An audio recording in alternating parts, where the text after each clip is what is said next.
Welcome all to the third lecture on week 2 in this course electrical vehicle, introduction to electric vehicle. So, here we have in the last 2 sessions we were dealing about vehicle dynamics, the importance of vehicle dynamics. We were able to understand how or what are the different types of forces that are acting on the vehicle when it is on move, and how to calculate the power and torque for calculating the capacity of the engine or the motor or the battery, whatever you call. Now, in this session we will be handling or having an overview of what an conventional internal combustion engine is and what is its drivetrain, and what is the importance of going from ICE to electric vehicle or electrification of the vehicle. So, first let us understand the basic term ICE. ICE is nothing but internal combustion engine. Now, what is this internal combustion engine? So, the internal combustion engine, it is a type of heat engine that converts the chemical energy stored in fuel into mechanical energy. So, you go to a petrol pump, you fill it, you refill it, and then it is converted again, that energy is being converted into mechanical energy to push or to make your vehicle move. So, it is generally called as a heat engine in a broader sense, and the fuel and air are mixed, combusted and burned in an IC engine in the combustion chamber, and this results in high pressure gases that exert force on the piston, and that force which is exerted on the piston will translate the pressure into rotational motion through a crankshaft. So, this is what is happening in a IC engine. First you have given a fuel, you have put input as the fuel, then air is mixed with it, then it is combusted, then burned, and then high pressure gases are exerted, and this high pressure gases which exert force on piston will make the pressure into a rotational motion through crankshaft. So, this is a complete system, or this is a complete thing what is happening in a IC engine. So, this IC engine comes in different variants such as gasoline engines, diesel engines, and each gasoline engine and diesel engine have their own advantages, disadvantages, the combustion process and their own characteristics. Now, where do we apply these IC engines? See, where not you are using these IC engines now. So, it is being used in automotives, it is being used in ships, it is being used in aviations, it is being used in your gardening appliances where you cut the plants, a machine that is used to cut the plants, where not, and also for power generation. So, these are the different applications of your conventional IC engines. Now, in the title it is that IC engine drivetrain. What exactly is drivetrain? So, the drivetrain includes all these components which are necessary for transferring the engine energy to its wheels and make the vehicle move. And the drivetrain, it is very important in a system because it plays the fundamental role in transmitting the power from engine to the wheels. And what are the components it does, or what are the functions it does? Comprising these several intricate components, the drivetrain ensures smooth acceleration, efficient power delivery and optimal performance. So, the drivetrain includes the transmission, it includes the drive shaft, it includes the axles, it includes the wheels. Simply put, if you keep it in words, it is nothing but the engine which is required to move the wheels. So, the drivetrain is an essential component of a vehicle and the transmission is an integral part of drivetrain. So, most of the cases people get confused with drivetrain and transmission. Drivetrain and transmission both are different entities, and transmission is an integral part of drivetrain. So, we will have a small look into what are the different parts of a drivetrain. So, the drivetrain is comprised of collection of components in a vehicle that transfer power from transmission to the wheels or drive it forward. These components include drive shaft, CV joints, differential, axle shafts and the U joints. So, what is transmission? So, the transmission is nothing but transferring power from engine to the wheels, but also enables gear shifting in accordance to the driver needs. So, this is what is transmission. What is a drive shaft then? The drive shaft is a long tube of steel that is linked to car's transmission at one end and the wheels at the other. So, it transfers the mechanical power from the transmission into the other components of the vehicle. What is U joint? A U joint, it is called as an universal joint It is nothing but a flexible pivot point that transmits power, allowing for varying angles of the drive shaft. So, this is a flexible point on the drive shaft which allows the shaft to move when vehicle goes over bumps and dips in the road.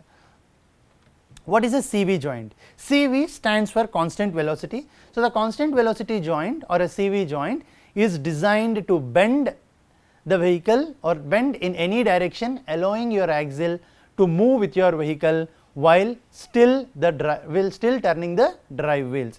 So, these joints are generally found on front wheel drive vehicles, where driving shaft connects the front axle to the front driving wheels. What is a differential then? The differential, it is a term that commonly refers to housing that contains the axle gears and the differential. It is typically positioned in the middle of the axle and distributes equal power to each drive wheel. The differential is on the drive wheel's axle. So, front axle for front wheel drive and the rear axle for rear wheel drive, and both axles for all wheel drive. So, we will come to this all wheel drive and the different types of drivetrains in the next few slides. So, what is this differential? It is which is positioned in the middle of the axle and distributes equal power to each drive wheel. What is about this axle shafts? So, the axle shafts are on either side of the rear differential, and these axle shafts help deliver power from differential to the rear drive wheels. Next, if you see the two figures, here the first figure, this tells us what are the different parts in the system or in the drive wheel. So, here as you can see, the long brown color tube, which is the drive shaft, and here you can see the both back wheels or the rear wheels have the axle shafts. Similarly, the transmission is present near the engine, and that transmission is making the axle to move with the help of U joints and the differential. So, the U joints are placed in the front near to the transmission, and that is connected to the drive shaft.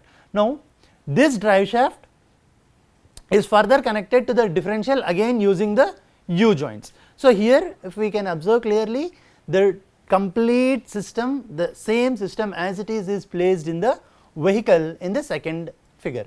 So, the second figure tells you or shows us what is the position or where the vehicle, these components, this drivetrain is positioned in the vehicle. So, the engine is positioned in the front side, and the complete drivetrain along with the transmission, drive shaft, U joints, axial shaft, differential, CV joints, everything is placed behind, everything is placed beneath your vehicle. So, this is how it is working, and besides this we have two more main parts. One is called clutch, which is generally used in the manual transmission systems or manual transmission vehicles. So, in manual transmissions, the clutch is a key component which engages and disengages the engine from transmission. So, this everybody knows. So, in similar to in a two wheeler or in a three wheeler or in a four wheeler, the clutch generally we use when we change the gear.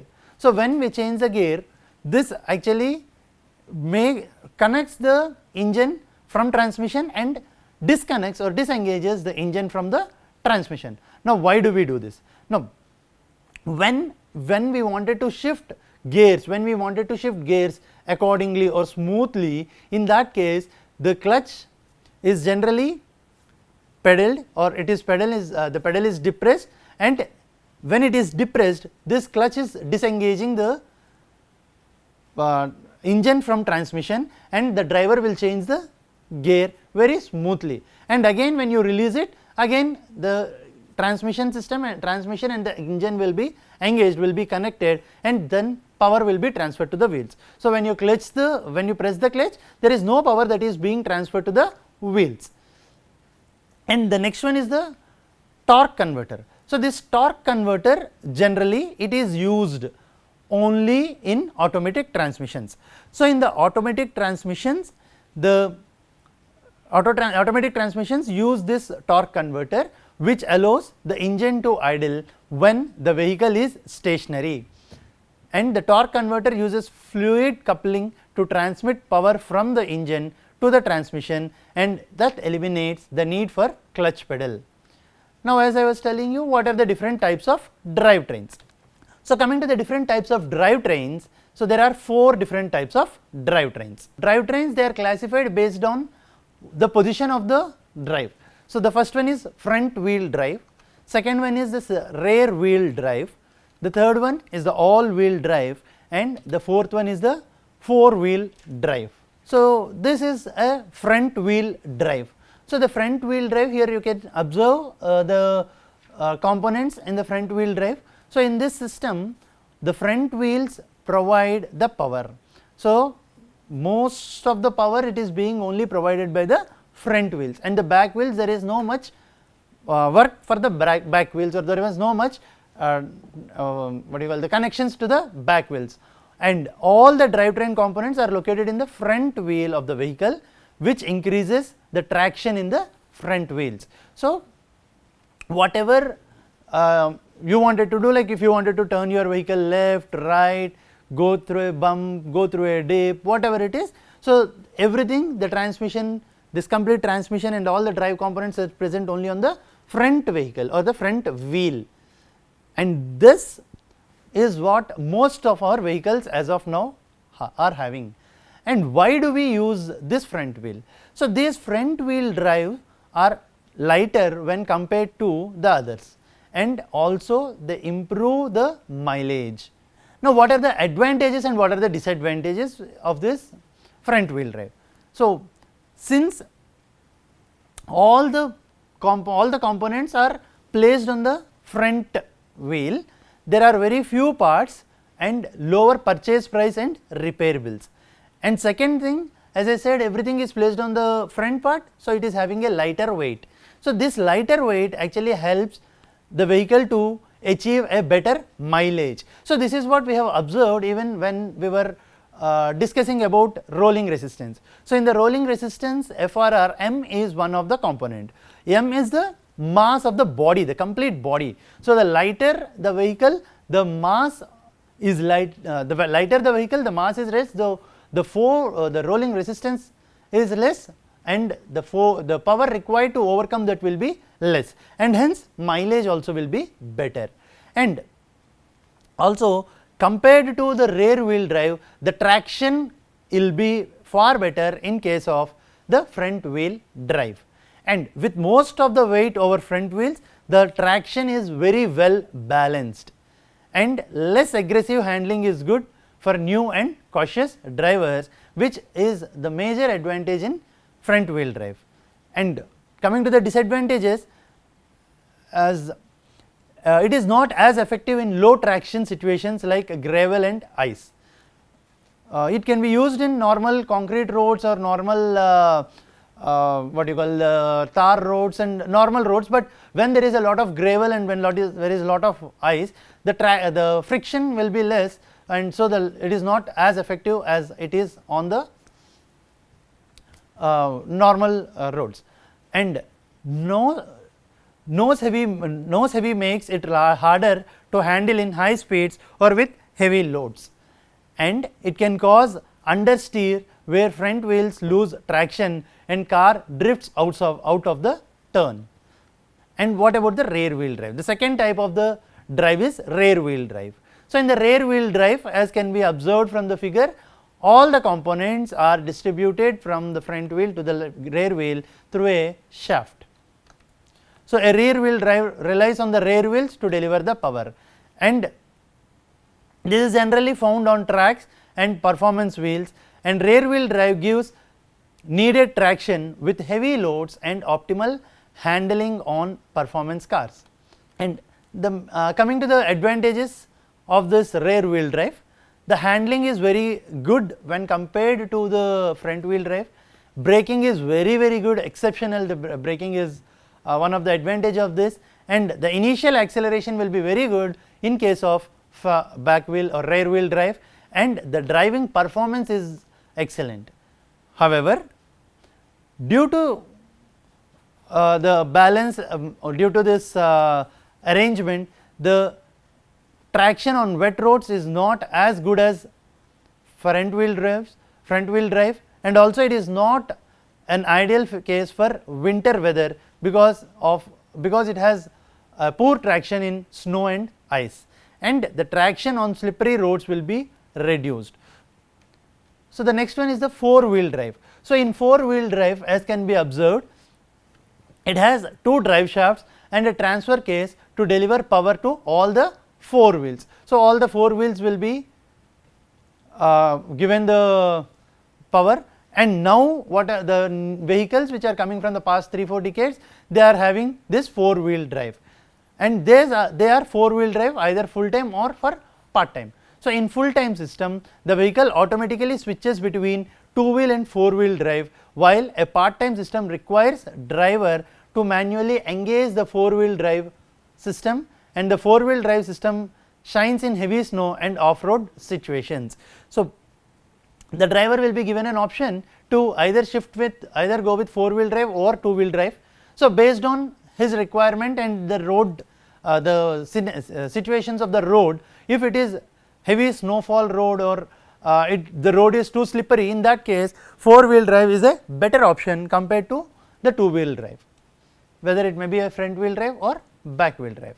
And the advantage of this is it is ideal for serious off roading, crawling over rocks and moving through mud, and also excellent for towing trailers and big loads, and the power through deep snow is very good and hence can be used in such situations and delivers the traction needed for climbing the hills also.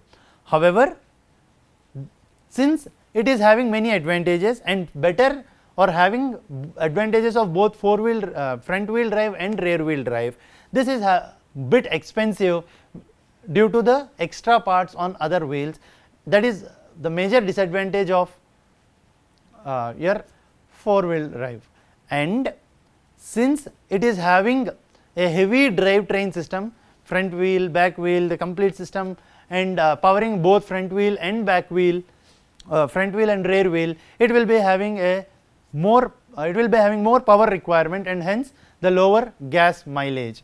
And this is also to be remembered that if it is in a part time, it is very important to switch between the four wheel and two wheel drive system. And the next one is the all wheel drive. So, in all wheel drive, the power will be delivered to all the four wheels, and most often all the four wheel drive or all wheel drive systems are always on using sensors to determine which wheel needs power. So, based on the road situation, your sensors will detect and it will communicate to the system whether front wheel drive is more important in this scenario, in the particular scenario, or the rear wheel drive is more important, or all wheel drive is required. So, based on the sensors input, the system will shift between the drive train.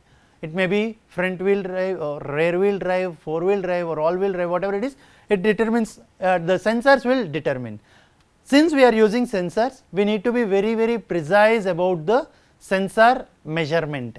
So, even though it has some advantages like better acceleration, improved traction in snow and on wet roads, always on and do not have to think about the engaging system. However, as discussed, sensors are the major parts, and since we are using these sensors, it is also very important to consider the cost requirements. The sensors should be very precise and the sensors are expensive too. So, the overall system is more expensive when compared to the front wheel drive and the rear wheel drive, and expensive is fine. Now, we have more sensors incorporated, we have more number of components installed into the system. So, obviously, the system becomes heavier and which even worsens the mileage, and it can cost more cost to repair than a front wheel or a rear wheel drive vehicle. So, here the figure shows you the complete how or what are the different components in the system or components in the drivetrain, and how it is being transmitted the power from one part to the other part, and the different components that are in a ICE engine or IC vehicle. And here this is a small differentiation between internal combustion engine and the electric vehicle engine. However, in the later sections you will understand more about the electric vehicle. And now coming to the major features or advantages, disadvantages to summarize these IC engines. So, these internal combustion engines, they have some characteristics which are advantageous, some attributes which are not advantageous. And coming to this, the major attribute is the type of engine. So, the type of engine, it is generally an ICE and it can be either fueled by petrol or diesel. So, petrol, you have these petrol cars, you have these diesel cars, whatever it is. The second attribute is the efficiency, which is very very low in a IC engine, and it is noteworthy that hardly the efficiency of fuel in a ICE is around 20 to 30%. That is, only 20 to 30% of the fuel energy is being converted into useful work, and the remaining 70% is going as waste. This is one of the major disadvantage of IC engines. The efficiency is too poor, and as we know, emissions. So, these IC engines are responsible for carbon dioxide and NOx emissions and particulate the matter, because these are converting only 30% of the fuel into the useful work, and the 70% is going as waste, which is also including these pollutants, the greenhouse gases like carbon dioxide and NOx gases. Now, coming to the performance is far better, but as it is giving you a wide range of power and performance levels, you have different varieties of vehicles available in the market only because of the performance. Like you can have a very small car or even a two-wheeler also working on a petrol, and a car or four-wheeler which is working on petrol or diesel, and you can also have a high end sports car which is working on, or which is based on an IC engine, which is again working on your petrol or diesel. So, the performance is having a very wide range, the IC engines are having a very wide range of power and performance. Coming to the range, so when you keep on refueling it, suppose if I just maybe you will be aware of the charge, the one full charge of some vehicle gives some 300 kilometers for example. However, what about the range of the vehicle of an IC engine? So, the vehicle the IC engine range, it is having a very long range when compared to electric vehicles per charge. Also, it depends on the tank size and fuel efficiency. So, if the tank size is more, it means you have a large amount of fuel refueled, and it can give you a longer range. Similarly, the efficiency of the fuel also matters. And the next one is the structure, infrastructure. So, coming to this infrastructure, it is supported by an extensive refueling infrastructure and service centers. But it is already well established, because this is what we are using from the past few decades, and since it is being used from the past decades, all the infrastructure related to or required to repair these IC engine vehicles are available in the market extensively. Similarly, as you can see, once you start from one point X to one point Y within some 10 kilometers range, you see at least some 2 to 3 service centers, 4 to 5 petrol pumps. So, the establishment is that much of establishment has happened for the IC engines, and hence the infrastructure is well developed. However, coming to the noise, these have a higher noise when compared to electric vehicles. Now, where this noise is coming from? This noise is coming because of the combustion process which is being done in the engine.